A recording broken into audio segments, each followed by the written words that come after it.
योद्धा ने खून उठाया और भूख मिटाने के लिए मुंह में डाल लिया। तभी अमेरिकी बमवर्षक फिर लौट आए। हे भगवान!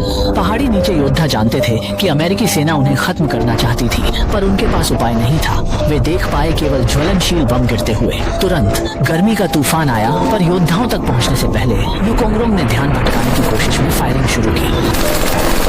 हे भगवान! भाई ऐसा मत करो।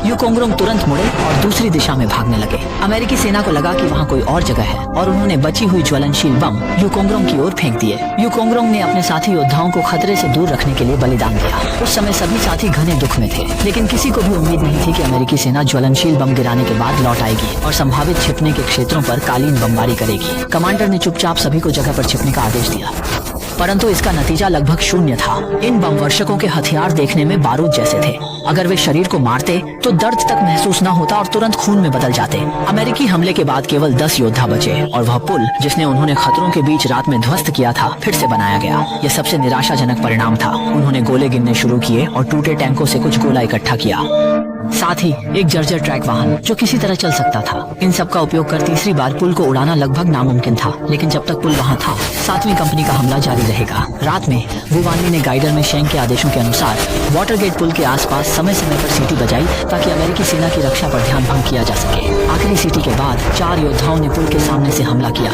अपने प्राण देकर भी अमेरिकी सेना का ध्यान थोड़ा हटाया। तभी गाइडर ने वाहन को चलाने के लिए आदेश दिया और उसे पहाड़ से नीचे ढकेल दिया। मौत के लिए तैयार 4 योद्धाओं ने पुल को तोड़ने के लिए 5 किलोमीटर दूर गोला बारूद ले जा रहे साथी को 10 सेकंड का समय दिया। वह गोला बारूद लेकर पहाड़ से उतरते हुए छत पर पहुंचा, लेकिन जब उसने पुल को पार करने का प्रयास किया तो गोला बारूद गलती से गिर गया और सही जगह पर जाकर फट गया।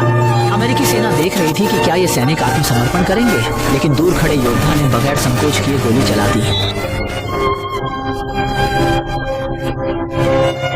उसने गोली चलाई और गोला बारूद को विस्फोट कर दिया, शक्ति दिखाते हुए।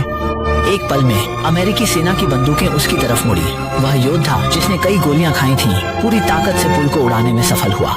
उसने दुश्मनों को साथ दफना दिया। 7वीं कंपनी ने पूरा योगदान दिया, परंतु किसी भी प्रयास से जापान निर्मित पुल को नहीं रोका जा सका। यह कोरियाई युद्ध में अमेरिकी सेना को सुरक्षित पीछे हटने का मौका मिला।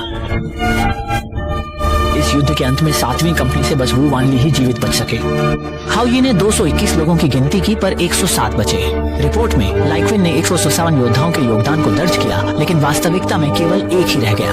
कोरियाई युद्ध ने मुझे सबसे आहत किया, विशेषकर आइस स्कल्पचर कंपनी, जिन्होंने अमेरिकी सेना को रोकने की भारी कोशिश की और ठंड के कारण बर्फ में जमे रह गए। जब चांगजिन लेक फिल्म आई